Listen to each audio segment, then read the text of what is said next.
Warga negara Indonesia banyak yang terlihat terheran-heran pada saat melihat postingan demo besar-besaran dari warga negara Barat yang berbondong-bondong membela negeri semangka.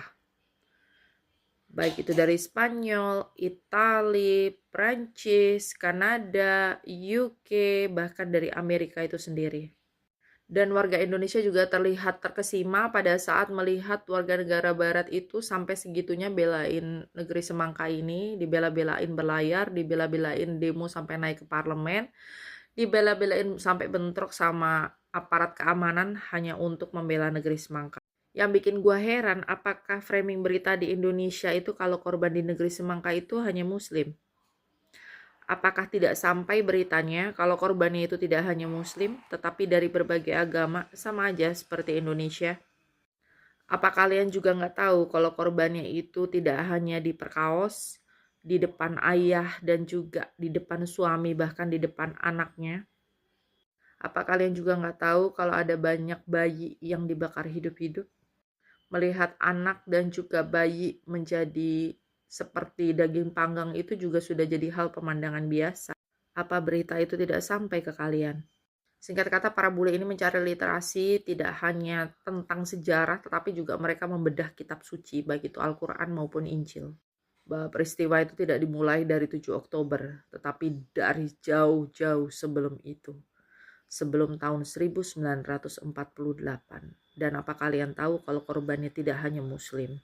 Tidak hanya muslim. Jadi kenapa para bule itu banyak akhirnya membela mati-matian sampai mengorbankan nyawa mereka demi kemanusiaan. Sejujurnya gue cukup sedih melihat komentar-komentar netizen di Indonesia yang masih berpikir kalau korban di negeri semangka itu hanyalah muslim. Dan gue banyak melihat berita di Indonesia juga framingnya seolah-olah korbannya hanya muslim. Gue sendiri gak tahu kenapa hanya melihat berita seperti itu.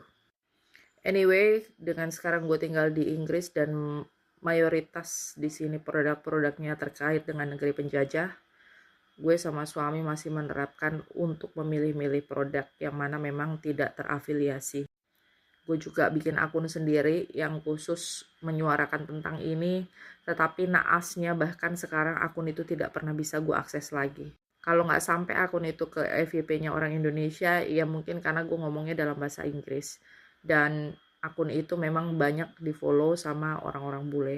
Bahkan sampai warga dari negeri semangka itu banyak banget DM gue dan menceritakan sendiri apa yang terjadi sebenarnya sama mereka. Mereka sampai kirim semua video-videonya.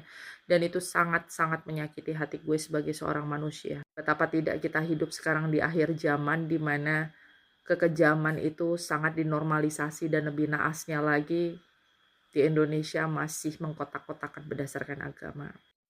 Sementara warga Indonesia yang sering menghujat para bule katanya tidak beragama dan tidak tahu adab, mereka jauh lebih memiliki hati nurani dan rasa kemanusiaan yang melebihi dari manusia yang beragama.